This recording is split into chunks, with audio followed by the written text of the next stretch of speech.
What's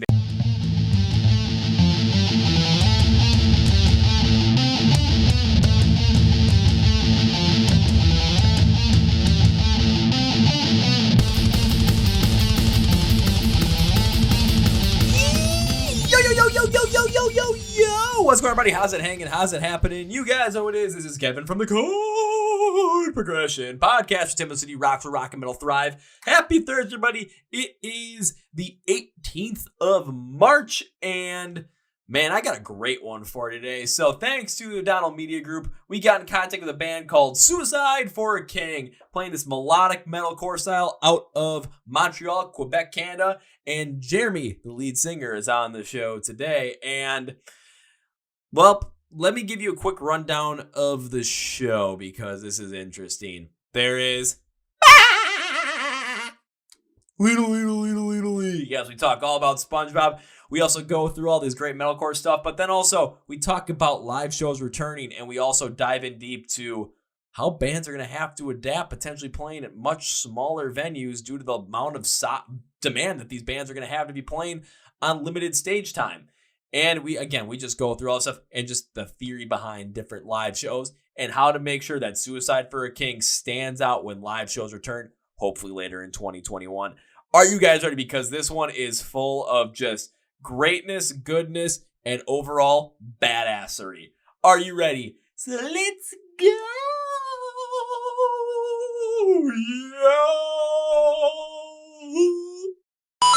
Well, ladies and gentlemen, boys and girls, listeners of the Chord Progression podcast. You know I always like to bring the heat with some bands, and when it comes to metalcore, you know ever since 2019, I got into that so damn hard. I love the genre right now, and when I saw this band come across my email, I'm like, you know what, let's have a listen. I just said, you know what, after one listen to one of their songs, that song being the worst of us, I'm like, I gotta get them on the podcast. And bing, bang, boom, here we go. Please welcome from the band Suicide for a King out of Montreal, Quebec, Canada. Please welcome Jeremy. So, Jeremy, welcome to the Chord Progression podcast. Good morning, Chord Progression, man. Yes!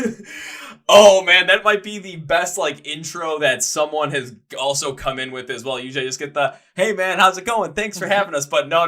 You bring in your full-on Robin Williams style. We're always going big. Go big or go home, and I'm already home, so there's only one way to go about it, right? Yeah, that's right. I absolutely love it. Alrighty, well, Jeremy, I always like to start out the podcast with this so that the audience can get to know you a little bit more as well. So I always ask the same three questions. The first two questions, very easy, very simple, very nice to work with. The last one, though, is my favorite. So the first two questions I ask you is, A, what is your name? 2, what do you do in the band Suicide for a King? But the third one is, I want to know a little fun fact, a little fun story about yourself, just to kind of just, get to know you a little bit more. However, I always like to hear the craziest, wackiest thing you can think of. I've heard of people telling about how they got their pets famous on Instagram and Twitter. I've heard bands talk to me about how they chloroformed another member and buried them halfway in the beach just because they thought it was funny. I've heard people give me their Tinder bios because they thought it was hilarious. So whatever you got to make me laugh, go for it. Well, okay. I didn't see these questions coming, so can we pass to the next one? Okay, no, okay. Hey, man, this is Jeremy, because J is an abbreviation from Jeremy, from Suicide for a King. I'm the singer of the band. I'll do the vocals and stuff like that, but you know what a singer does. And for a fun fact in the band, there's so many that I can name one. Okay, no, I'm gonna try to name one, but it's so hard. Okay, something funny. Okay, in the band, we're all big SpongeBob fan, so it's kind of a reference when everyone when we do some stuff. Example, we name one of our new creation, one song. We name it Chocolate. Why we named it Chocolate? The only reason is when SpongeBob trying to sell chocolate to a whole lady, and she screamed 3 times, "Chocolate! Chocolate! They're selling chocolate!" Oh, the only reason. Oh, chocolate. I remember chocolate. Sweet, sweet chocolate. I always hated it. That's the exact this scene. But in French, that's funny because in French, there's some difference in the translation, and the scene is magic. But in French, the translation is so the voice they put it's so funny that we have to put a name for one of our songs. But it's not the official name, but it's the reference name for us to know it. Okay, totally understandable. And also when it comes to SpongeBob, I mean, you're talking to someone who, when I was a kid, I'd watch SpongeBob like for hours on end. It was probably my favorite show to watch. And even when I was in college, there was a time where all of a sudden I think it was my junior year, me and my roommates, we were just talking. We were like, it'd be hilarious if we got drunk one night, started watching SpongeBob and just saw what happened. Then I went home like the next weekend and I realized that I had the DVDs for season 1 and season 2 of SpongeBob. So these are like some of the earlier episodes and some of the really good ones. So I brought it back and they're just like, what? So there were a couple of different nights where we just popped in a couple of these DVDs, got drunk and watched SpongeBob. And of course, every time Patrick came on, I had to do my best impersonation of Patrick and just, enjoy. Probably I didn't do a good job though, because I don't remember what I was doing. I mean, my vision was blurry. Things were going up and down. I was slurring my words. It's probably like, are you trying to do the on the boat? Yeah, but if you when you have like 12, 13 beers in like 2 hours, you just kind of start drifting off like. So, I mean, my friends might have thought I was, spot on with it. But if we really recorded, I probably would have been, like, gone viral for horrible SpongeBob impersonations. Mm-hmm. That's funny because right now we're all adult. And I talk with people in the scene that they're all, like, adult. They're not kids anymore. But we all can reference to SpongeBob. And we can all have a big laugh. And everybody knows the lyrics and the sentences between each episode. But only the first 2 or 3 seasons. And I don't know, we still can connect with everybody who listen to it, and that's amazing, man. That's just what happens when you have like a show, even if it's a cartoon that was very popular. I mean, extremely popular. Let's say, 20 years ago when it was like season 1, season 2, season 3. Mm-hmm. And a lot of us, I mean, subtract 20 years from our age. I mean, if I subtract 20 years from my age, I'm 6 years old at that point when I'm watching this stuff. Mm-hmm. And all my mind cares about when I'm a first grader is sports and SpongeBob. That's all that matters. So all of that is still stuck in my head. And then going back and watching, especially with how popular SpongeBob has become, especially online with, there's a meme. There's a SpongeBob reference for any type of situation, a meme, absolutely anything. So every time you see some weird kind of meme, why don't we take coronavirus and push it somewhere else? Over there. 7 a.m. in the morning, I'm going to be late for school for sure. Pretty much, yeah. But you know what? It's something where as fans and as musicians as well, like even with other musicians, it's something that we all went through. It's, a pop culture reference that we all liked, we all understand, that we all can connect with on some sort of way. Mm-hmm. Yeah. Yeah. I still remember the songs that they used to sing, and they were catchy, man. So I still make some reference.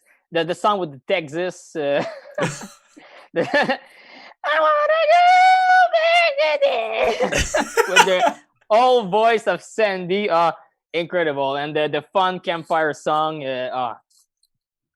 all memories, man. So I wonder if it'd be possible if you could make like a metalcore cover of the campfire song. Actually, we already speak about making some funny version of metalcore songs from SpongeBob. The introduction, the Texas song. I don't remember the third one, but it's still a lot on my mind. We love one page that's been around on Facebook, the album of Bikini Bottom, which is a main page from Facebook that they just took metalcore album and translate them into Bikini Bottom elements. I don't know if you saw it. I've not heard of this. Well, imagine a typical. Imagine one of your favorite album with the image up front, but in the styles of Bikini Bottom. That's right to it. Oh my God, that would I'm gonna have to go check that out and see if they did something like an album, like they took the Ice Nine Kills Silver Scream album cover and made it Bikini Bottom style. Yeah, probably. Yeah, probably. I know they did the. They did so much. I just forgot all of them. But I'm pretty sure you can find like every album you love. There's gonna be on this page. Album of Bikini Bottom. Okay, If my memory is right.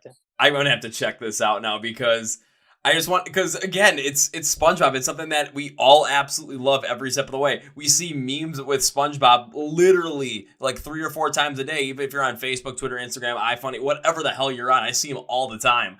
So it's continually popular. So if I would go out and try and find these album covers that are in the style of SpongeBob with Bikini Bottom, like with the imagery, yeah, I'm definitely gonna see something crazy and wacky. But I mean, it's gonna be hilarious at the same time as well. We're probably gonna try to apply for our next release. I mean, it's right on the board. It's an objective, and we're gonna do it, man. I don't care. Well, I mean, there's been a number of artists that have used certain things like that in the past where they've taken certain references from pop culture and like different styles as well and put them in as their album cover. I mean, hell, for one of the singles that Prince came out with back in 2013, the album cover is literally Dave Chappelle dressed as Prince with a plate of pancakes. That's literally the album cover. Okay, I didn't see it, but yeah, I know what you're talking about. Yes. Oh, that's cool, man. I'm gonna check this out. Prince from. It was. What's the album? I have no idea what the album is or what the single is, but I know he used. I can't remember. I have no idea what the name is, but he basically used the Dave Chappelle, Charlie Murphy True Hollywood Story version of Dave Chappelle in like the frilly shirt and the purple outfit, holding pancakes like this as the cover. I can't remember what the name of the album is or what the single was, but I know it's there. I know it's there somewhere. All right, I'm gonna try to check this out for my reference pop culture. But one other thing too is like if you kind of use that style as like your album cover as well, it's gonna end up being, it could potentially be helpful as well to even grow the band even more due to the fact that again with how popular of a meme character SpongeBob is, the whole entire series. And with how everybody absolutely loves that, you bring it in there, it's going to be something that catches people's eyes right away when they see that artwork. Yeah. Well, yeah, that would be a good move. We're still struggling sometime with the band to find the right image for our cover album, for a cover single, because we so much want to be to choose the image that's gonna fit like every word in the song, and it's a lot harder than people think. Like I think we passed like a couple of days just for one single, and we didn't get up with something. So find the right image to represent the band and the music that we're doing. It's really hard. Oh, absolutely. It has to be. I mean, you take a look at all the different types of album artwork that have been out in the past, and you just look at it, and everyone tries to create something where it's gonna, basically express what the album is about, what the album is going to sound like just in a picture. So, I mean, I'm trying to think of a good example. Like, take a look at the Holy Hell album from Architects. Because it's kind of it's black and white, but it's kind of got this just weird kaleidoscope kind of feel to it. And so, it's going to be this dark, it's kind of like this, what did I say? This dark reflection type of an album, and the whole entire thing goes through the grief process that Architects went through when they lost Tom Cyril. Like that, the album just went through the whole entire thing. And you take a look at the album cover, and yeah, it doesn't seem like it's very complex, but the amount of thought that had to go into that, and the amount of thought that really needed to just express the album just through that artwork, there had to be just the most attention to detail, just every bit of just focus on that. So when it comes to trying to create album artwork or single artwork with you guys and wanting to, match up with that exact same kind of feel where it's going to express exactly what the single or what the album is going to have, it makes all sense that, it's not easy. It's going to take a good deal of time. It might take a lot of trial and error. You know what missed me the most when things were so simple? 2006, 2007, 2008. In the name title of the song, if you can't ride two horses, you should get out of the circus. That was those days, so easy. Like another example, a dog can grow a beard. Oh.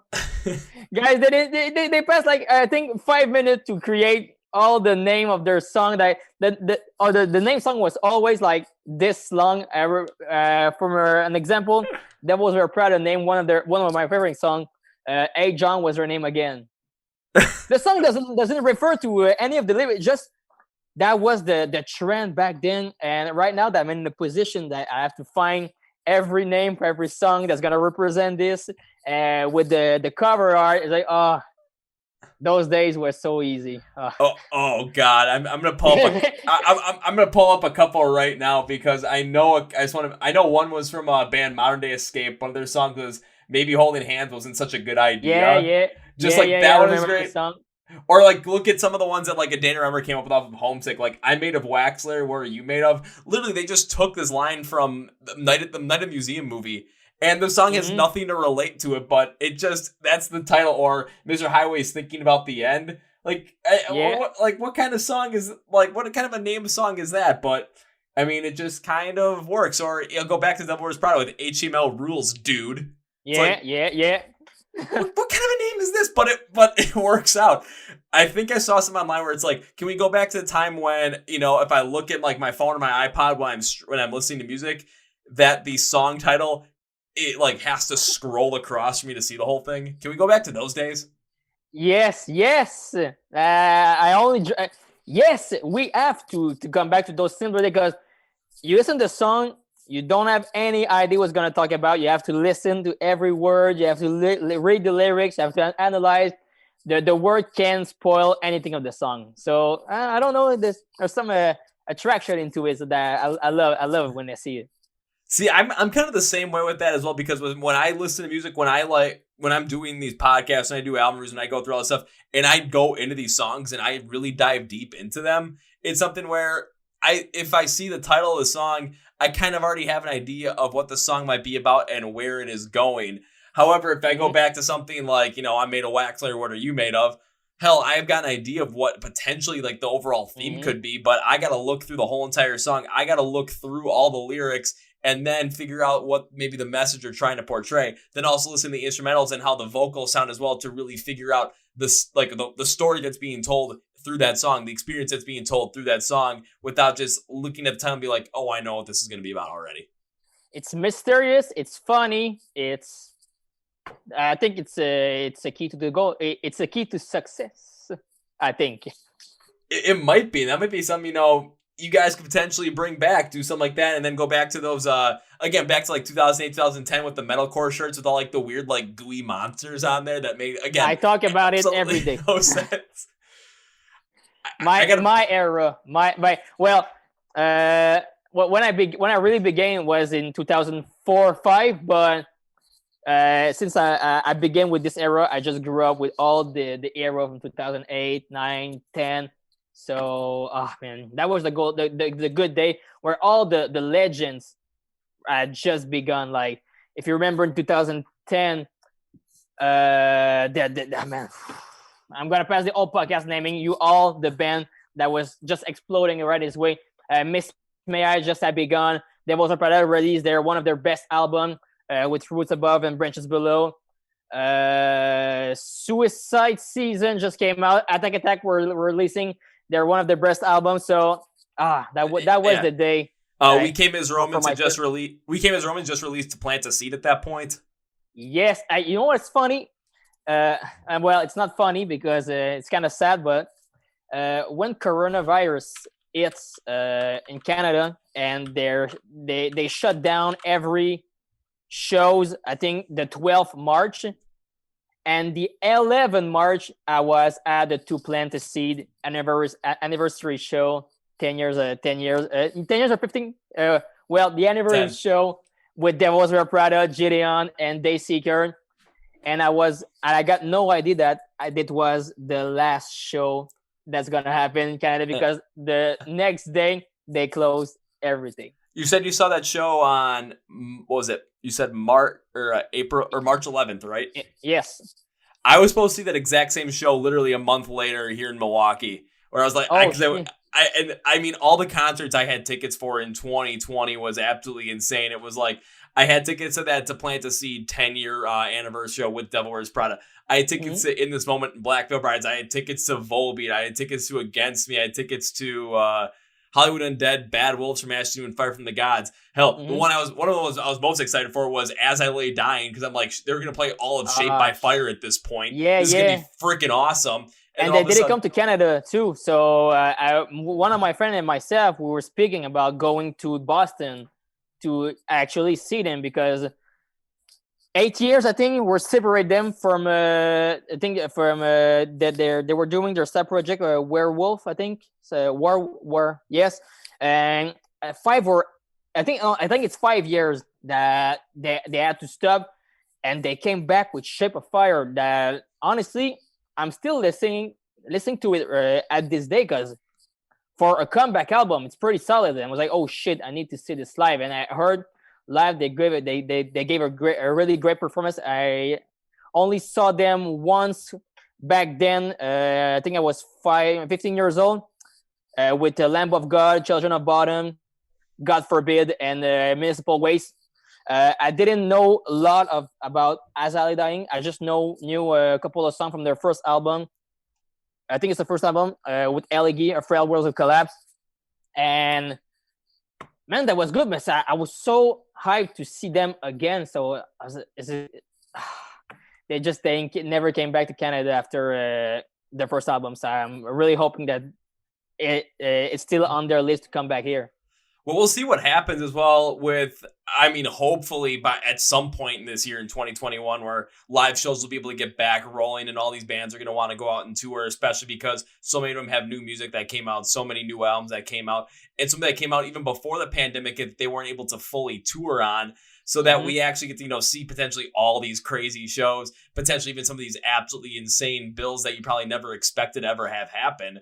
But then we get to go and see all these bands that we want to go see, and then potentially maybe Suicide for a King could potentially get on some of those bills because of how many people are going to be touring. You honestly never know. I mean, it's a huge opportunity that can happen, but at this point, it's just a matter of, okay, when can we start doing this?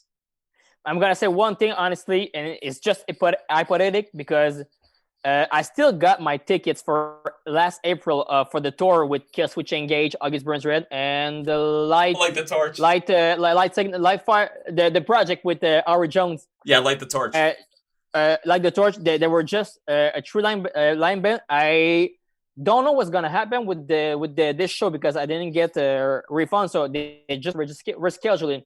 So my it's just an hypothesis, but when show's gonna come back, things are gonna move pretty fast. Like, you're gonna see a show every single day, every single week for, I think, a full year, because in the entire year from 2020 and 2021, there's so much album that came out and show that were postponed, and newer band that wants to tour like us. All those guys will want to come back with all the stuff they postponed. So when it's gonna open, I think we're gonna have a pretty solid lineup festival, and it's gonna be really interesting for this thing. I think. I've got a couple of different ideas about that, and I want to see what you think about them. One is, we're gonna see something where all of a sudden all these bands are gonna want to be playing shows, because again, they've been on the shelf for over a year. And all the new material that came out again in 2020, all the material that came out earlier in 2020 and late in 2019 that a lot of these bands weren't necessarily able to tour on. And the bands that have created stuff and are holding on to it now, and then once we're able to start going to live shows, again, hopefully sometime in 2021, that, we're just going to see this influx of so many tours, where I think you're absolutely right, Jimmy, we're talking about, you're going to start seeing, your local music venues. You're going to see, instead of maybe them, having, one rock show a week or 2 rock shows a week, you can potentially see 4 or 5 in a week. Yeah, my wallet, my bank account are absolutely going to hate me. So is my body from jumping into every single mosh pit I possibly can. Yeah. But mental health-wise, I'll be the happiest person you've ever seen, because I'm like, oh, this is just fantastic. However, I want to know your take on this, too, just because with the pandemic, especially, I know here in America it's happened. I'm pretty sure this might have happened in Canada too. I'm maybe not to the same extent here in America, but there have been a lot of these venues that have had to close down because of the pandemic, because they're not able to have shows, they're not able to really make money the way they are. And especially in America, the government didn't help them out worth shit. So There are some that are still working and still trying to make do. Here in Milwaukee, my favorite one, the Rave, they've been doing a couple different things, selling some of their like signed posters. I have one hanging up right over here. My favorite band, Rise Against. They did a whole entire haunted house thing where you got to just walk through the whole entire venue with all the lights off. All you got was a flashlight. I did that. Mm-hmm. I was super happy to do that, even though it was expensive. I'm like, I don't give a shit. I want to go do this. So here's my theory. There's going to be so many bands that are going to be out there wanting to tour because of all the new material. But unfortunately, because there's been, especially as winter comes around again, is later in the year, the amount of these venues, they're going to be less. So there's going to be less supply for venues, but there's going to be a higher demand to get on those stages. So we could be seeing, again, all these different times and all these different shows at any given night. However, because of the less amount of stages that are on there, do you think there's going to be trouble getting on some of these stages, potentially getting on some of these bills just because of the high demand for bands to be playing on them? Honestly, for here in Montreal, if my memory is good, we did. I don't think we lose a major scene like major venue, but we did lost a lot of small venues. So I think it's the local scene is gonna be hit. Was gonna be hardly impact the most because when if there only one bar left that we're able to play in Montreal, well, all the local bands gonna be fighting for the one spot that they all really wanted. And for the international scene in Montreal, I don't think we lost so much big venue. But what might be happen, and it's bad at one point for a band, but it's really interesting for the client, is if all the venues are booked up by a lot of international band, maybe a band is gonna have to come here and play to a smaller venue. I know a smaller venue is kind of why is there just less revenue for the band, but for the audience that still want to go see the show, it's more like a private show, like smaller venue with the it's more close to the artist. So it's kind of interesting why if it's possible for band to come and play like closer, you know. Oh, absolutely. And I saw that happen even before the pandemic hit as well. And my best example of that is here in Milwaukee, we have a venue called the Rave. I already spoke about it, but I've mentioned this a couple of times in the podcast, but they have 3 different stages inside. They've got their ballroom stage, which holds a couple thousand. They have their club stage, which is in like the middle, which holds about maybe like anywhere between like 1,000 to 2,000. Then they have their basement stage, which holds 1,000 max. There was a pop artist that was playing up top on the ballroom stage. There was an alternative rock band that was playing on the club level and the basement. This is all in one night. In the basement, we had Awake at Last was opening, and then it was Light the Torch, Fit for a King, and the headliner was Ice Nine Kills. And the only reason why they sold out of tickets for this basement show at Ice Nine Kills. They sold them out like within I think it was like less than a day because it was also 2 days after Halloween, which made a lot of sense.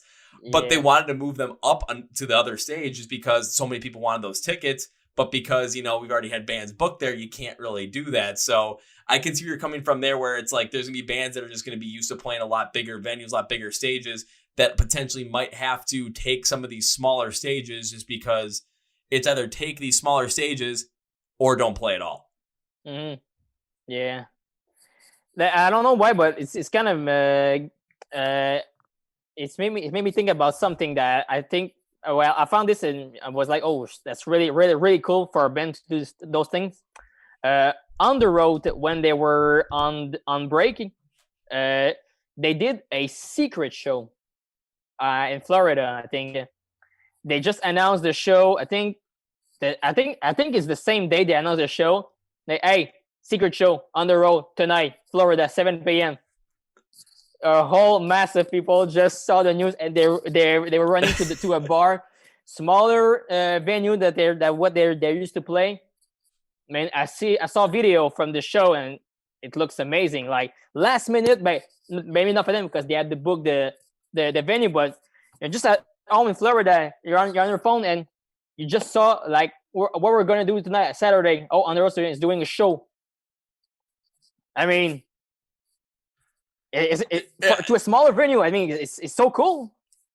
Yeah, and not only that, but then some of these smaller venues, they're going to potentially be getting some of these bigger acts as well. And then because these smaller venues, I mean, they've gone through so many troubling times during this pandemic as well. All of a sudden, they're able to start having full live shows again, and you could potentially get a band like Under Oath to just show up and play. You get a band like Skillet to show up and play, and all of a sudden, you're just going to see people come out in droves to this show. Yeah, there's going to be a lot of people left outside because, venue capacity, you can't get that many people. You can only sell a certain amount of tickets, but it's just something where you're gonna be able to just sell out these shows like almost instantaneously because people want to go out. People want to go see live music. People miss that family camaraderie. People miss the just the mental positivity that live music brings. And I think it's interesting with those kind of shows for international band, maybe not for us because all of our stuff is pretty new to the world, but with bands like that have like 5, 6, 7 albums, they can do a whole different sets that where they're used to do on tour. Like for the main scene, if they're I don't know if they're a band. Example, Devils Wear Prada came to a show with 200 people inside the venue. They could decide, hey, today we're only gonna play a Plague song for you because that's what we want to do it, and because it's all material. So the fan that's all there for night, like they get to see a whole different show that they were used to see if they was about to go see them on a regular show. So this kind of a avenue, like I think it's pretty interesting for a band to do stuff like that, just to connect with people and just having fun playing older stuff for them. I think honestly, Jimmy, I think you're bringing up a very interesting point, and it's with these smaller shows with these bands, they're able to do some different things. They're able to try a couple of different things. With those smaller shows, they're able to, play just maybe strictly something that's off this older album. Maybe they're able to just, we've got a couple of new things that we've just been working on that we're not sure how they're going to go, but we're going to play them for you. And all of a sudden the fans are going to go nuts. Of course, people are going to pull out their phones and like record video, and you're going to see some crazy granulated, new song, but you're not going to want to hear it until the full thing comes out just to really understand what the sound of the song is going to be. But it's going to force bands to, especially some of these bigger bands, to adapt, to just change and just just be fluid to the situation so that you could potentially get something that's absolutely incredible, and for bands to just take hold of that opportunity and potentially grow to new heights that they never even knew that they could grow to just based on doing something like that. I mean, hell, I'll use From Ashes to New, for example. Before COVID hit, they were going to be just like the opener on the Fire for the Gods, Bad Wolves, Hollywood Undead tour. They were going to be the opener for it. Now, after the whole pandemic, they just tried different things. They just brought new things to the table. And now, hell, I could see him making a national run as a headliner. I know that they've been working on something like that and hoping for it. So it's easily possible for something like that to happen. It's just how are bands going to be able to take that when the live shows come back, if they have to play in those smaller venues, how are they going to make those smaller venues and those smaller shows be potentially the hottest commodities for concerts instead of those big old, concert venues that they're used to playing in, where instead of, having 2,000 people, you might be having 200. But the energy is going to be the exact same. People are going to be moshing like crazy. Hell, I'll end up with a bloody face again, and I don't care.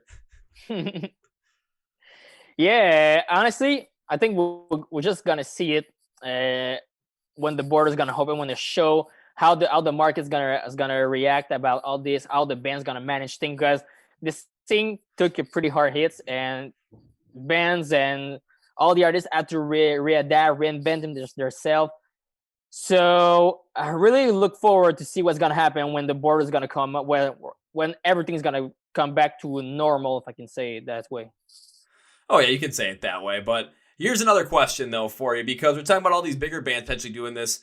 With Suicide for a King, when these shows are able to start coming back, you guys are able to play live again to the crowds that you'd be normally playing to if COVID hadn't happened, or even bigger crowds. What are you guys going to end up doing? How are you guys going to end up adapting to the potentially getting back to normal again? Hard question, because the future is still uncertain right now. We're still trying to we evaluate our option. Right now, we're really focusing on releasing our song, make a good promotion. We have to analyze our strategy for promoting our newer stuff for to be to a newer country to hear it. We are really focusing on writing stuff. I know it's been hard for the thing, but during the quarantine, we didn't stop making music. Like we worked on a lot of stuff, like a lot more than what we're doing normally before the quarantine. So we got a lot of stuff going on right now, and we're just trying to make ways to produce all of this.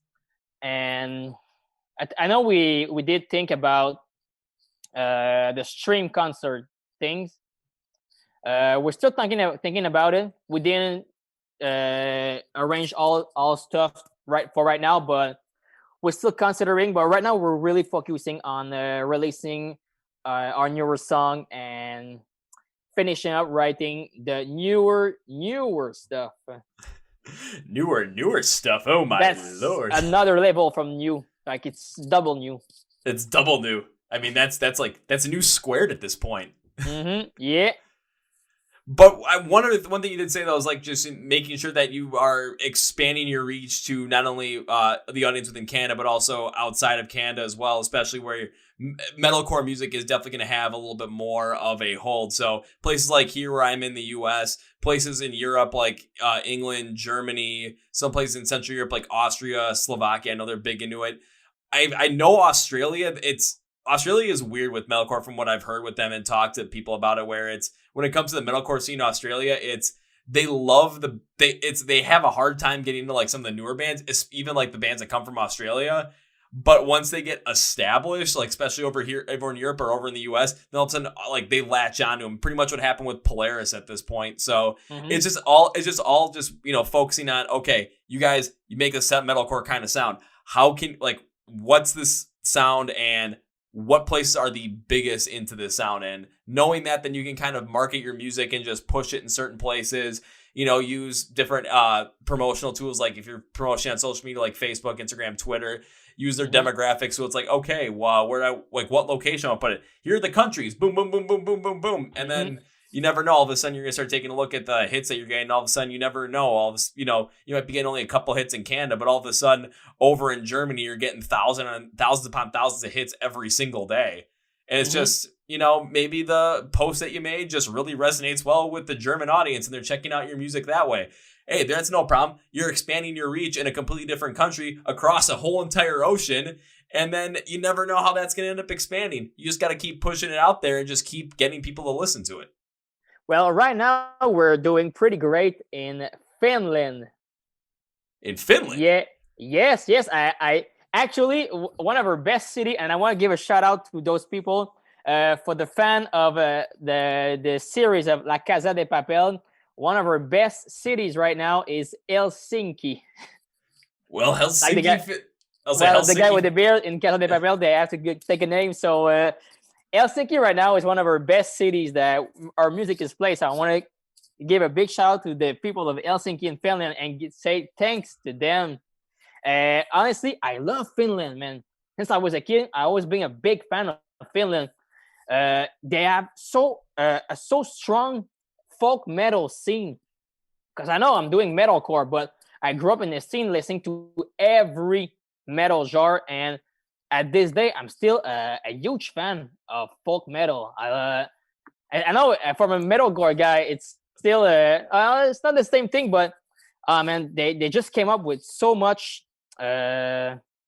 variety in their song. Like they took old instrument, like I don't know how we pronounce it in English, but there's just an instrument that you have to turn some things and sounds came out. Sure, I'm trying to think of what that would be. But the band Eluveri used those kind of instruments. I was a big fan of Teresa's when back then, and I still at this day, with the costume, the thematic, for the warrior stuff. Love Finland, man. Really love Finland. Well, now I know when I push this episode out and when I promote it, not only promote it within Canada and the United States, but also to put in the demographics, Helsinki. It'll come with Finland, and we're going to make sure everyone in Finland gets even more into Suicide for a King just based off of that. But again, you're using what you have going for you where it's like, okay, you have a huge audience in Finland. Just keep working on that, because if that's what it's working, yeah, focus on that, but also continue focusing on growth as well, because, Norwegian death metal is a huge thing over in Norway. So some of them might, like how you got into folk metal that's popular in Finland, there's probably a bunch of Norwegian death metals that heads that just absolutely love metalcore at the same time as well. Hell, I know different places all over Europe that absolutely love metalcore, where there's a great metalcore scene, but it's just not necessarily known as well. Hell, Russian metalcore, Italian metalcore. I mean, I was huge into Italian metalcore in 2020. It was one of my favorite things to listen to, and just different other spots as well. I mean, you look over in the UK. I mean, Architects and Bring Me the Horizon just stand out like none other. I love UK music. I love UK music. Say, Barry Tomorrow's another one. Because the US is such a big market. Like the US is like, everybody knows the US, one of the biggest market. All the major acts are coming from here. Like, everybody knows about the US market. It's still one of the biggest, but sometimes we forget the Europe market was so amazing. Like, if my memory is good, and I think it's pretty good, it's Germany who have the biggest festival in metal in the world, the Wacken Open Air. Oh yeah. Right? Oh god, yeah. They didn't forget this one. This one is one of my main objectives, to play in the WOA, Wacken Open Air, like the biggest festival. Like, I discovered this festival when I was following Sam Dunn in his documentary with an anthropologue that does a documentary on the metal show, on the metal history. And when he showed the Wacken Open Air with the, like, one of the major festival in the world, and all the bands, like, there was the camping spot, like, I'm like, man, I have to play there. I have to play there. It's an absolution. It's one of my main objectives. I have to play the Wacken Open Air. Well, it's like not negotiable. Well, it's like when we look at videos that happen at open air, and when people take the live videos as well. I mean, bands like those biggest bands in the world. I mean, I'll just use Rammstein as an example, because we're talking German, we're talking we're talking metal festival. I'm going to use them as the prime example. Like, just search up Rammstein and open air festival, and what's going to end up happening is you're going to see them playing in front of a crowd of, God, what is it, like over 100,000 people at a festival, and maybe even 200,000 at this point. And it's packed, but everyone's just having this absolute fantastic time. But also think about when it comes to different rock and metal festivals as well. You look over at Europe versus something like over here in the US, and yeah, we do have our rock and metal festivals over here in the US, but they have no comparison when it comes over to Europe. When you go over to England with like or the UK with Download Fest, Glastonbury, or you go over to Germany with Open Air or Rock 'em Ring, Rock 'em Park. Like, those festivals are just they trump any of the Danny Winter Presents us, like Louder Than Life. They trump Riot Fest, even though I absolutely love Riot Fest over here. It's just because they are so much more ingrained with rock and metal into their culture than over in the US, over in the Western Hemisphere, than kind of we are at the moment, even though we used to always be, big rock and metal. Of course, hip hop has taken over that, even some pop country as well. Again, it's just a different sign of the times. But again, with the US, we're such a vast market over here, and such a diverse market with any given way.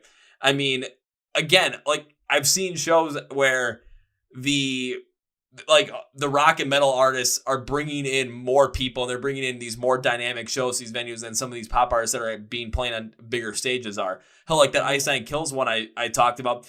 The show out of all the shows that were there that night, Awake at Last went on first, and then out of everybody else. And then by the time the show was over with Ice Nine Kills, because Ice Nine Kill played over 2 hours for us, they played like 19 songs, I think, or it was 20 songs. I don't remember how many it was. It was ridiculous though. But all of a sudden we're leaving, and then we're like, oh, where are the other people at the venues? Oh, they ended already. We're just like, they ended? They started after us. Yeah, and they ended before you guys. Well, why don't you come out here? And then just seeing other different venues as well that have this stuff. It's when it comes to certain rock and metal acts, almost every time I see a venue, these tickets sell out so damn fast. And it's not a case of, they're not getting that much press either. It's just people still love the music. It's just not as widely publicized. That's what I love with metal, because there's so much scene around the world that you can't imagine. Sometimes there's territory that you think, I don't know, metal is not such a big deal on those places. But if we look back at the history and we remember the Iron Maiden live in Rio in Brazil. That's one of the biggest show in metal. That's another side of the of market that you see. Oh shit! Okay. So the scene is serious back there. Indonesia when Sepultura went live back in the 90s, Metallica who was there when they play in stadium. Like the market of metal is so cool, so big around the world. Sometimes we only think about of the major market, but we have so many different things around the world. And when we can travel on this place, and when we can discover some more specific in the scene that we are used to know, that's really interesting. Like for the Japan market, band like Crystal Lake who emerged from this country really like maybe rethink about it. Hey, there's a market in Japan. Like I know there was metal over there for a couple of years, but those bands who come from Japan to the US market and getting to get known give us the opportunity to get to know the underground scene in Japan, and that's the kind of thing that I really love in metal in general.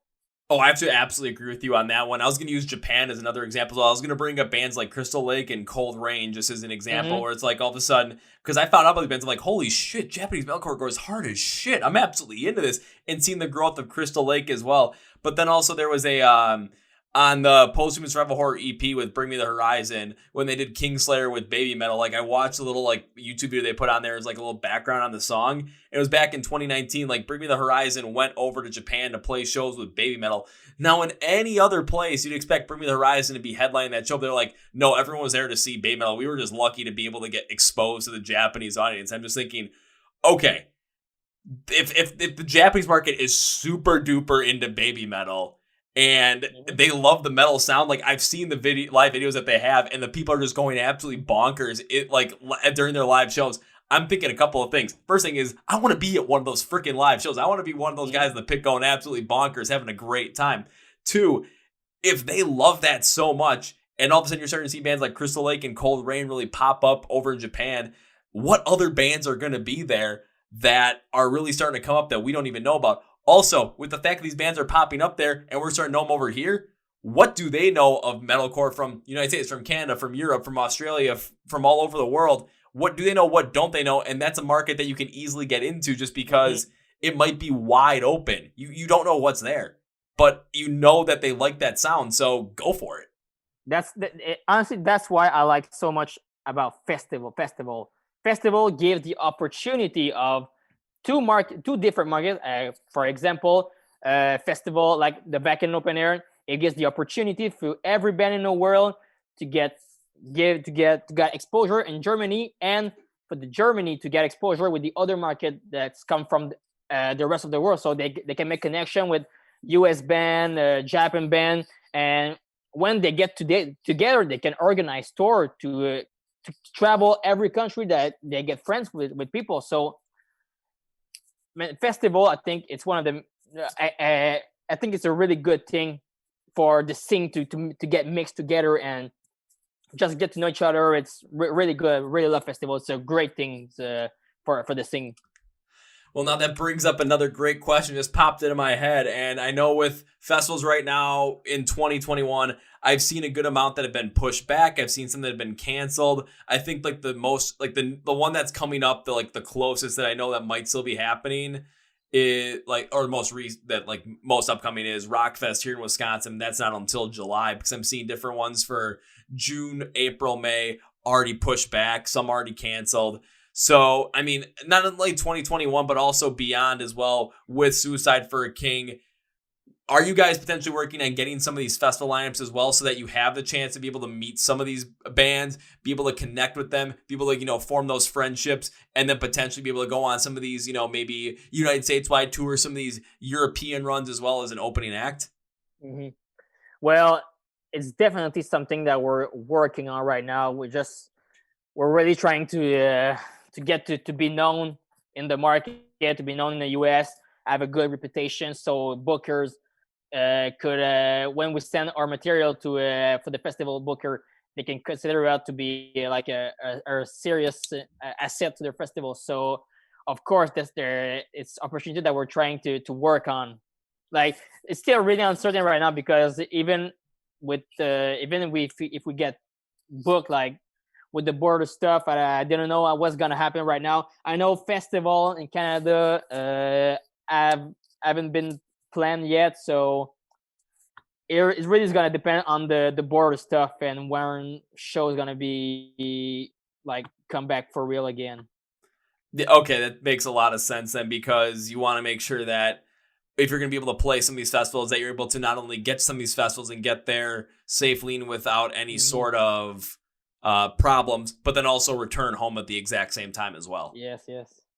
So that does make a lot of sense. And again, we'll see what happens though, but given your sound and also looking at like Spotify, looking at like monthly listener count, given your overall size on there as well, when it comes to some of the festivals that I'm seeing, when it comes to the overall size that you guys have in the market, I'm seeing other bands that have a very similar size also on some of these bills as well. Of course, if you're going to be playing like festival wise, they're going to be bands that are, on earlier during the day. However, this is the key. They're on the bill. Like they're going to be playing there, and there are so many other bands that are going to be there as well. So it's just, and not only like just rock, hard rock, but also metalcore as well, because all of a sudden you might be on a bill and you might be playing like at 2 in the afternoon, but all of a sudden you might be on the same stage that Memphis May Fire is on. You get talking with Matty Mullins, and then next thing you know, they come out with a brand new album at the end of 2021, 2022 comes around, they want to go tour with it.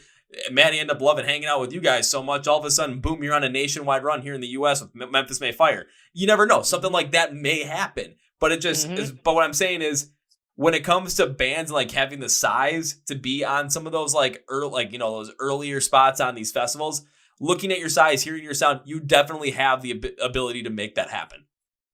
Well, thank you, man. I'm really hoping that that it's gonna be like that's gonna happen. That what is gonna happen for us. So, like, man, I wanted to hit the market, the U.S. market, like from so much year. It almost happened this summer, but pandemic canceled. Don't worry, the pandemic canceled all of that for us, man. Yes, but man, I'm really looking forward to finally cross the board. So yeah, it's one. It's still one of our objectives to hit those markets. So of course, man, I really hoping that's gonna happen. I hope so too, and don't worry about the whole entire 2020. You guys were expecting to come over to the U.S., but then COVID happened and stopped. I had this whole entire plan as well, where I was gonna go to these festivals. I was gonna rent like a Winnebago and literally tell a bunch of the bands I've had on the podcast, like, hey, if you guys want to, just come by this random van for like 15 minutes. I'll have my logo on the side of the van, like in an upholster kind of thing. And just come in the van, hang out. We'll do like a quick podcast for like 10, 15 minutes. But here's the key. I'm going to have coolers like everywhere. Water, Gatorade, juice, soda, beer, liquor, whatever you want. Like just come hang out for a little bit. And whatever you want to drink, I got you covered. And just my plan was to meet all the bands I've had in the podcast. But then also it's like, okay, if I do that, what other bands on this bill? What other bands that are going to be there that weekend are going to hear about this? Are going to be like, might be like, oh shit, I want to go try this out. And all of a sudden, next thing you know, I'm sitting in this van. I get a knock on the door, and it's David Draymond from Disturbed. I'm just sitting there shitting my pants. I'm like, I never thought this would fucking happen. Well, that's a good. You got me with the cooler stuff, and then with all around the van. I was like, oh yeah, I'm gonna pass by. Yeah, so don't worry. That's a cool thing, man. I would say, don't worry, Jeremy. If I get to go to a festival and do that, and Suicide for a King is on the lineup, I message you guys right away and be like, "Hey, I'm here. Just let me know what time you guys want to stop by." Of course, we're gonna stop there. Definitely. Oh, don't worry. If you're wondering where the van, be like, okay, it's in this parking lot. It says, what do you need to know? It's like, if you find the van that has my logo plastered on the side of it, then you know you found it. The Chord Progression. I'll have the Chord Progression podcast on one. I'll have the MSOT Rocks page on the other end as well. So it's like, okay, you can't miss this van. But then all of a sudden, I'm also kind of worried, event security might be like, oh, you can't do this without a press badge. And be like, so what? They're coming over. They're coming to hang out. We're not recording or anything. And then all of a sudden, just be like, but then also be like, parking lot, that I think that will be okay for you in the parking lot. You're not in the site where maybe Yeah. you're gonna need a press badge, so that's okay. Yeah, it's not like I'm actually in the grounds, like I'm outside in the parking lot, I'm hanging out, or in the campground. I'm hanging out, I'm having a good time. They're just coming my way, just coming to hang out. Grab a cold one, grab a juice, grab a Gatorade, grab a water, whatever it might be, whatever the hell they want. I'll make it. All of a sudden, someone's gonna come up. Hey, can you make me like an old, like just some crazy kind of drink? Can you make me an old fashioned? And be sitting there thinking, fuck, I wish I knew how to bartend. That'll definitely be. But again, where I was bringing that up is just because it was 2020. Of course, we all had things that we planned, that we were hoping for, that we were hoping to do from any kind of perspective to really grow. With me, grow the podcast, grow the brand. You grow the band, grow the overall influence that you had, grow the overall audience. But of course, 2020 happened, and we had to completely readjust and go different and figure out a different way. And with what you guys, I mean, constantly working on music, constantly working on new things, new things as well. New squared. Had to do the. We're not talking about this. We're talking about this. Oh yeah, go full Spongebob again on that one. Had to bring that one back, but don't worry. I mean, you guys are coming out with new songs, especially coming out with a song like "The Worst of Us," which was the one that I was sent to. I'm like, okay, let's listen to this one, and that was the one that was like, okay, I got to pull the trigger. I got to get these guys in the podcast. So you guys are constantly working on stuff. You guys are constantly bringing new stuff to the table as well. So there's a continuous flow of new material coming from Suicide for a King. And when again, like you said, when this is over and we're able to go back to playing live music, you guys are going to have so much stuff ready to go so that you can create these different live shows. You can create these different live experiences for people that had been missing out on these live shows and live experiences to the point where you could potentially be their first show they're seeing in over a year. And if you put on a performance that they remember, that's going to stick in their mind for pretty much the rest of their life at this point. Because it's like, what was the first show you saw for the pandemic? People that are really in tune to music and really like this, it's going to be a huge thing. It's kind of like the where were you when blank happened? Yeah. And actually, that's what we're working on right now, because a pandemic cancel a lot of things for us, but it also create a lot of time for us to plan our big next move. And well, that's kind of a good thing for us, because we had time to plan new song, new material, newer performance, if I could say it that way, because we are preparing for a new kind of show for us with light and stuff like that. So we're really like working on ourselves to be, for when it's gonna open, things gonna blow up for us. Like that was the pandemic give us the time to prepare ourselves for when it's gonna open, and like to see a new version of Suicide for a King that what people know before the pandemic.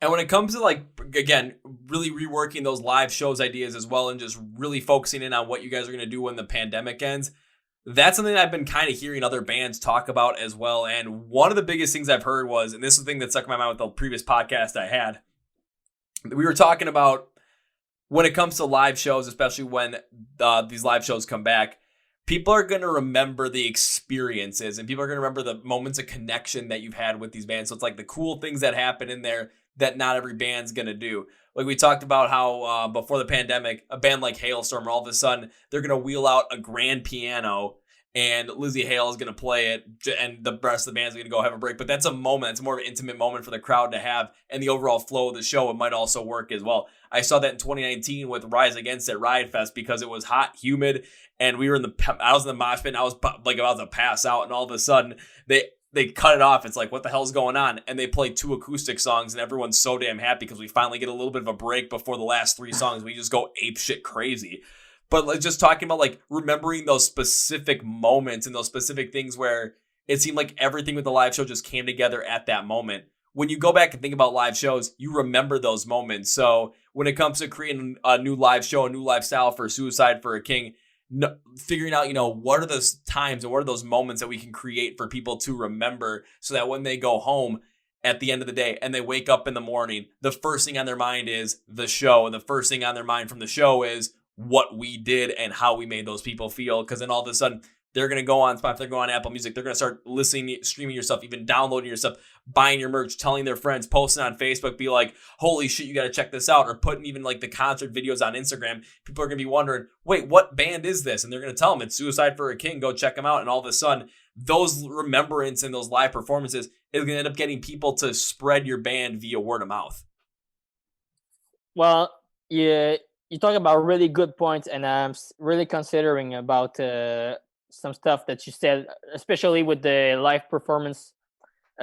What people is gonna remember when they got home, because I know every band wants to like create a unique experience, but at the end of the day, that's the audience that's gonna decide what they remember from what they see. So it made me think what's gonna be the thing that people is gonna remember from our performance. And yes, it gave me like a lot of thinking about this, like to really create a show that people are gonna say, oh, the next day at work, say, oh shit, yesterday, man, man, I had a pretty rough night. I was in Suicide for a King show, and that was so intense. I got trouble sleeping. That was so intense. Like something that people is gonna remember and that they're gonna speak about. And that's something I think it's hard to create at this day, but it gave me a real heads up about thinking about what we're gonna do for the first show that we're gonna pull out in after the pandemic. See, that's what I was hoping for. Was you might not have you might not have something in mind right now, but it gives you an idea. And here's a good example of something that would happen with me. Again, this is before the pandemic. I saw I forgot what the whole bill was, but Pennywise was the headliner, and it was like I can't remember who was second, but then like one of the opening bands was one of my favorite bands, Anti-Flag. So I'm like, okay, I want to see what this is. And the thing I remember most about the show was it was when Anti-Flag played, because not only did their bass Chris number 2 jump into the crowd to play, but also they brought their drummer into the crowd. They brought part of the kit into play. Now, again, that seems like it's crazy. And we got a circle pit going around them as well. Again, this makes like, honestly, not much sense. But when I think about that show, that is a thing that pops out in my head. And they weren't even the headliner. So when it comes to just making this kind of surreal moment where it's like, holy shit, you get the adrenaline in these people amped up. You get their minds just going crazy. Like you said, to the point where when they get home and they're trying to go to sleep so they can go to work the next day, and they can't fall asleep because their adrenaline is so like amped up because of what you guys did on stage, what you gave them that night, that they go to work the next day completely exhausted because they didn't get any sleep, but they're so damn happy due to the fact that they remember how you guys made them feel, how energized they got, how full of adrenaline they got, and just how it seemed like everything else in the world just went away, and they were just at the sheer point of just super energized happiness. Right. As we still talk about it, I'm still trying to remember what make me remember shows when I was going to see them back in the day when I was 15 years old. One of the good example that I remember is I got two in mind is when I got to see for the first time Iron Maiden at Heavy Montreal 2008. The second they play Ace's Eye for the first song, people were so crazy. I was like 14 years old. I was really, really close to the to the stage. People just advanced on me and pushing me against other people. So I was like, oh shit. Ace's Eye, really, really, like it was so hard for a first song. I was like, okay, that's gonna be one thing that I'm gonna remember. Also, Gojira, when I saw them with In Flames back in the days, when I think that's when a little bit after when they released a Sense of Purpose album, they began the show with their first song of their song, The Way of All Flesh. They begin with Ouroboros. It's a tapping. They begin with tapping. I was like, oh shit, what's happening? Like they just kept my attention right away. I was like, oh shit, okay, that's the kind of thing I'm gonna remember. All those kind of things. It's I don't know how we create them, but I'm still gonna think about it for our home show. I mean, it's a couple of things you can think about as well, because a couple of like there's a couple of things you can do, like kind of like the little bit of like a gimmick style during the show. Again, like I brought up with the anti-flag thing where they jumped into the crowd and like the drummer jumped in as well to play. I saw Treyu do that as well. But there are other times as well where it's just how you start out the show and just how you just bring up the adrenaline, just how you just amp everybody up, and how the crowd responds to that could really just be a full force thing where you're constantly working to just constantly bring the energy to go absolutely crazy. I've got an example of that where I was seeing it was just after the burial was opening, and I'm not that big in after the burial, but just the amount of energy that they had playing and just the fact that they never let up for about 45 minutes. I mean, it was one of the craziest pits I've ever been in. And why I remember that they're set so well was because I got this gigantic cut above my eye when I fell down the pit, and then I got picked up and someone just went into me head first. And then Emotionless in White was on afterwards. I couldn't go in the pit, but the pit was just as crazy. And it was just the energy that was constantly going back and forth between the band on stage and the crowd. It was just the overall just force of it was absolutely insane. Or I'll bring up Ice Nine Kills, another example, with all the horror kind of stuff they bring out during their set. It was something where if you're watching the set, I mean, that's what you're going to remember. But they also just went absolutely insane as well with the music. They just kept the energy flowing. So I was in the pit most of the time getting flung around there. And I didn't give a rat's ass what the hell was happening to me. I'm like, it doesn't matter what I'm doing at this show. If I'm watching it, if I'm on the edge of the pit, if I'm in the pit, if I'm all the way up front, doesn't matter. I'm going to be having a good time regardless. So it's kind of just focusing on, I'm trying to think of a good way to put it, where you can also just make that, like, where you can do something that's going to make people remember that specific instance of the show, or do something where you're constantly just like working the energy throughout the show, or building this whole entire experience with your song list. And all of a sudden, you potentially be like going absolutely crazy, bringing the energy up. And all of a sudden it seems like a point where all of a sudden, people in the crowd, they're going to be super energetic, but they might be getting kind of exhausted at that point just because of how crazy you guys are getting. Bring it down for a song or two, and all of a sudden people are going to be able to get that breather. And then all of a sudden just crank it right back up, and people have the breather, kind of able to get maybe a little bit of water in them. They're thankful for that, and all of a sudden, boom, you can get this wallet and just start maybe with a Wall of Death song, and all of a sudden they just come smashed into each other, and you got the energy right back in your palm of your hand. It could be something like that. You really don't know. But the fact of the matter is you're starting to think about it. You're starting to really figure out, okay, what can we do with a live show that's going to make people remember us in the morning? You have to read the crowd. You have to test your show. You have to see it. You have to watch it. You have to adapt it to your crowd. And honestly, like I said before, for bigger bands, a smaller venue, there's the kind of opportunity you have to test your new shows before presenting it to bigger festivals and stuff like that. So again, smaller show, they got their benefits too. I remember when, we do a lot of smaller show, but we also did a lot of smaller show. And I don't know when we began, we did a small show. There was not a lot of people in there, but I said to my band, you know what? That's the kind of show that we can experience some stuff. If you want to try a thing, if you want to try some movement, if you want to be more comfortable with moving on the stage, it's that time that's the opportunity that you have, like, to be comfortable with the thing that you're going to present before a bigger crowd. So I recommend those kind of show. Oh, and I mean, I was thinking about it as well when use comedians for an example.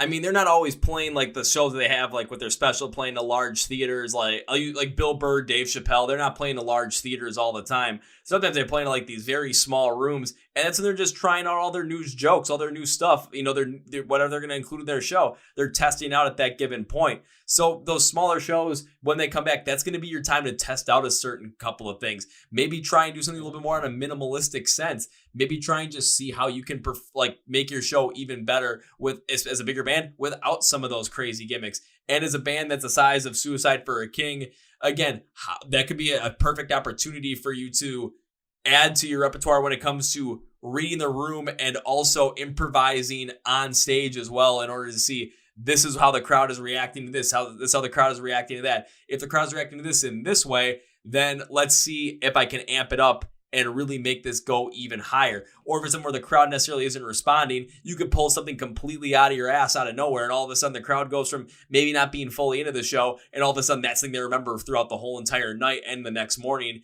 and it completely turns the show around in a snap. Or I gotta do that. In a snap. There we go. I kind of missed. Yeah, I can snap sometimes. There's sometimes I can't. I should have gone with this hand. This is better. But it could easily happen. It's just being open to working with the crowd, but also open to understanding how am I going to make these fans remember our band in the morning. Yeah.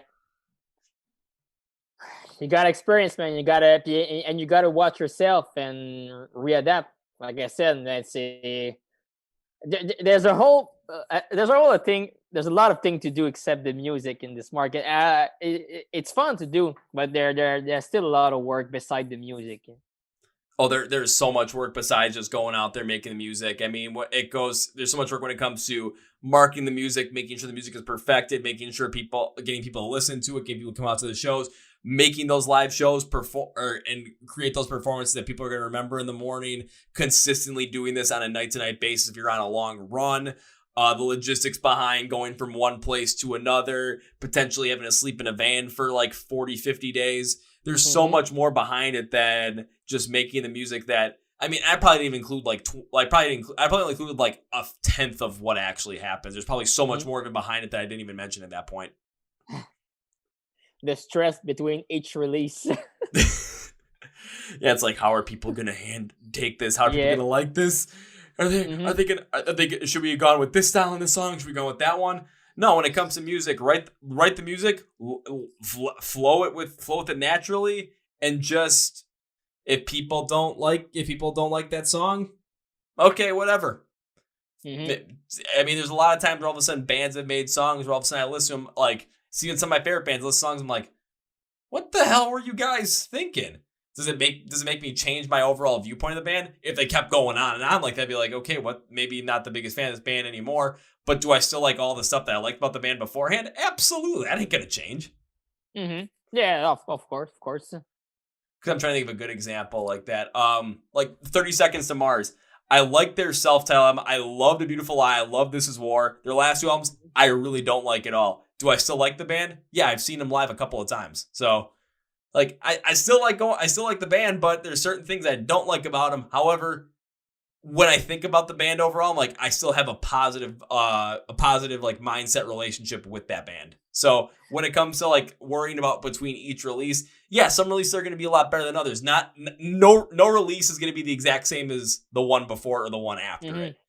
I mean, you're not going to have something where all of a sudden you're going to be, get like for a bigger band, I'll use Falling in Reverse as an example. You're not going to get somewhere you're going to get like a couple million streams and all of a sudden you come out with Popular Monster and it gets like, it just blows up like out of nowhere because credit to that song, it is fucking fantastic, but it's not something that's not normal. That's an outlier in there.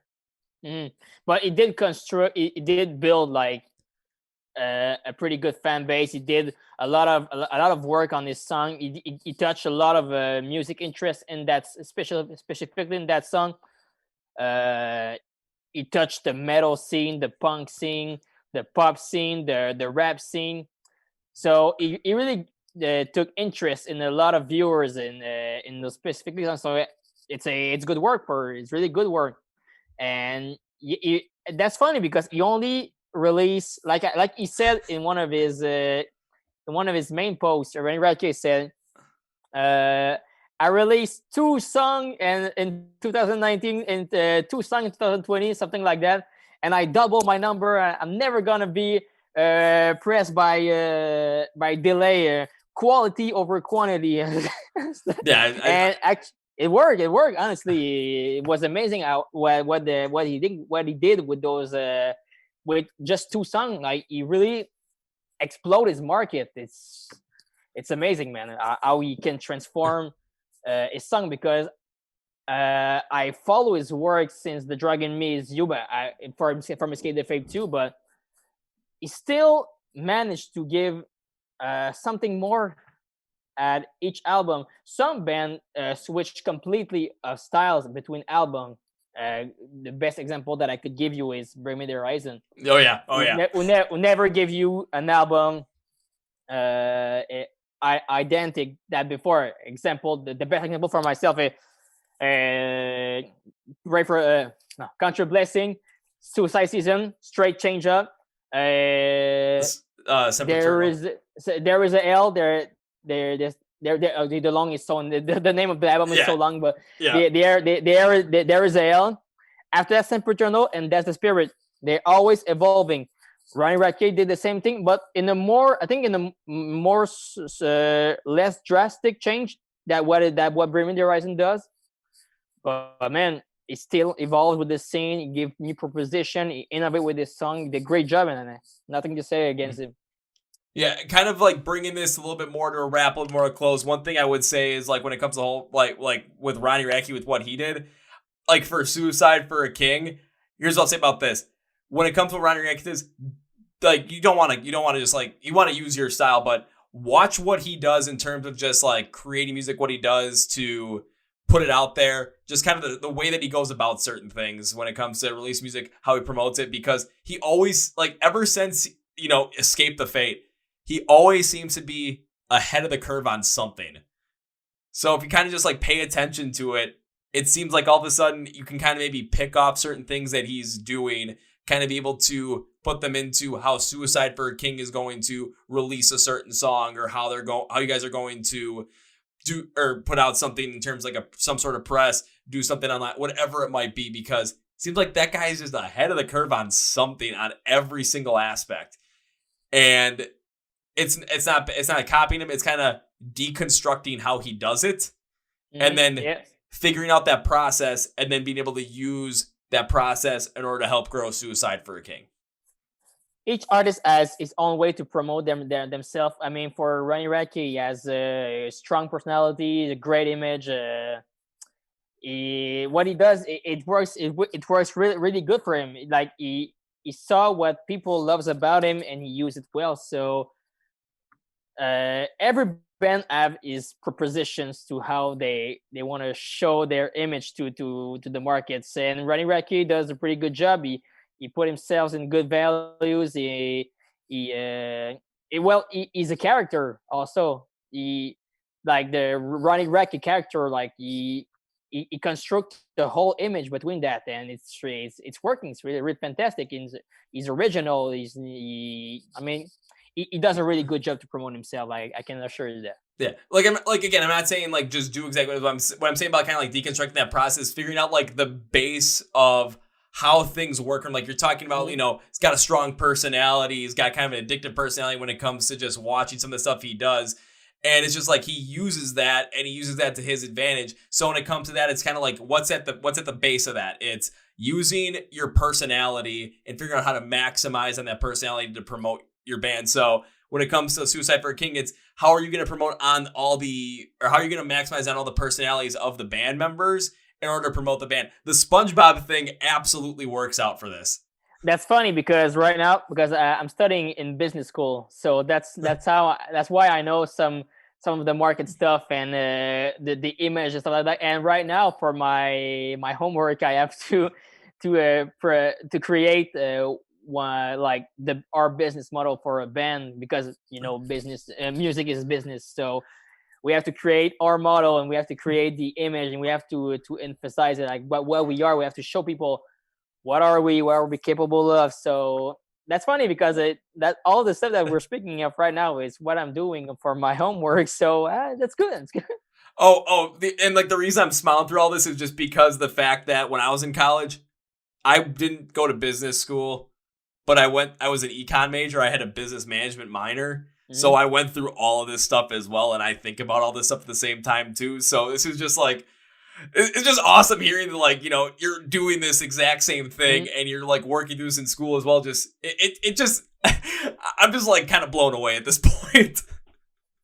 Yeah, man, hey, music it's a business. Like it's really about the passion, stuff like that. But the music, it's only 50% of what it is. Like, yeah, it's a business. You have to book a show. You have to calculate budget. You have to there's so many things behind this that you have to know everything about this. You have to know how to operate, how to deal with the corporation, stuff like that. So if you don't understand the basics of business, you're gonna have a hard time to to adjust your enterprise, if I could say that way. Yeah, you can say it that way, but it seems like when it comes down to it, when it boils down to it, I think Suicide for a King is in very good hands with the fact that you're aware of all this stuff, you know of all this stuff.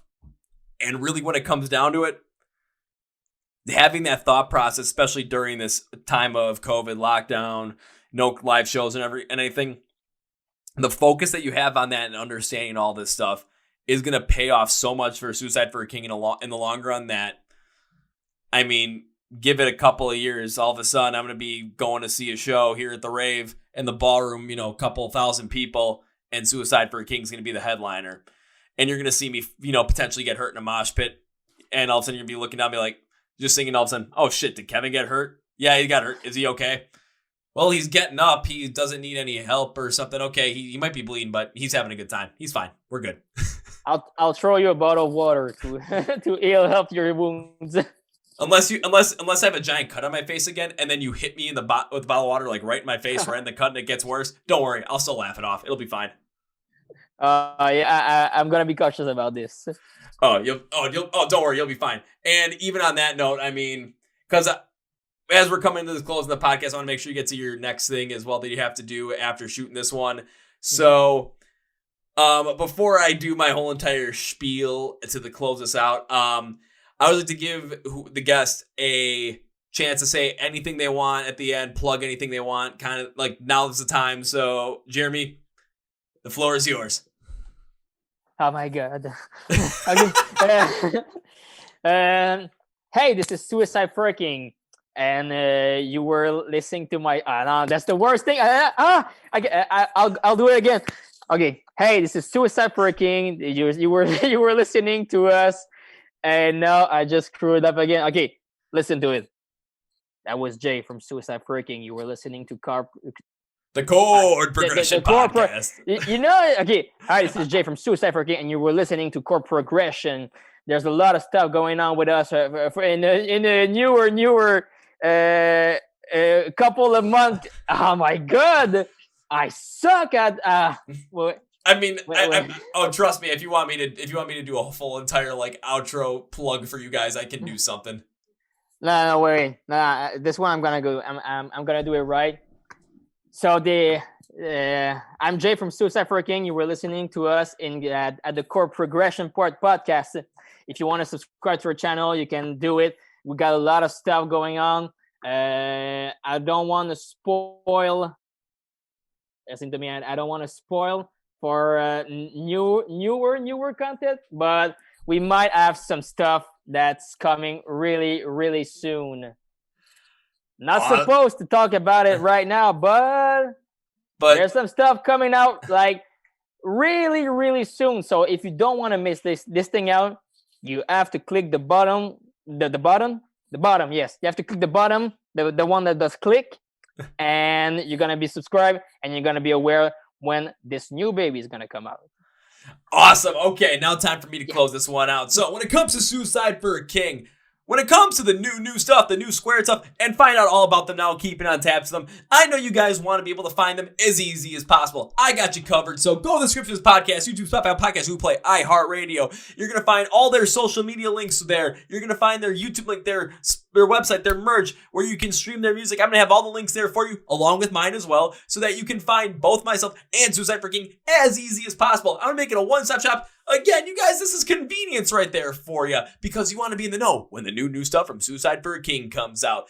And also, Jeremy, because I brought up that whole entire idea with the Winnebago thing, told you about that. If that doesn't happen, I get to see you guys for the first time. This isn't an if. This is a promise of when I get to see you guys for the first time. The promise is, first round's on me. I'll never forget that. Oh, do not forget that, because even if I'm, dead in the mosh pit, I'll tell them to just sit me by the bar, and I'll say, you guys got to come, just take my debit card out, we'll be fine. So on that note, Jimmy, I cannot good conscience on this podcast with goodbye, because that just seems like we're going to end this completely. And that's not going to be the case because I want to see you guys play live. I can't wait to watch the growth of Suicide for a King. So I'm going to end it with this. See you later. Well, folks, it's been a review with Jeremy from the band Suicide for a King out of Montreal, Quebec, Canada. Yes, their melodic metalcore style is something you're definitely going to want to check out. Their most recent song, as of recording this, is The Worst of Us. So check it out on their Spotify, Apple Music, wherever the heck you can find it. Again, I got links in the description below for everything. And also, make sure you get in line with this band as well. Follow all their stuff, listen to their music, because they got new stuff coming sometime soon. Hopefully real soon. And also, when live shows return, this is definitely a band you're going to want to check out live. You're going to want to make sure you see them, so make sure you do that. And also follow us and everything with MSOD Rocks and the Chord Progression Podcast, Facebook, Twitter, Instagram. Subscribe to this YouTube channel. Also, if you like the audio stream, the Spotify Podcast, Google Play, iHeart Radio, links are all there for those. And on that note, that's going to be for you today, guys. Thank you for watching and listening to the Chord Progression Podcast with MSOD Rocks, where rock and roll thrive. My name is Kevin, and you guys know how I end every single one. That was the big, healthy, and hearty. See ya! Yeah!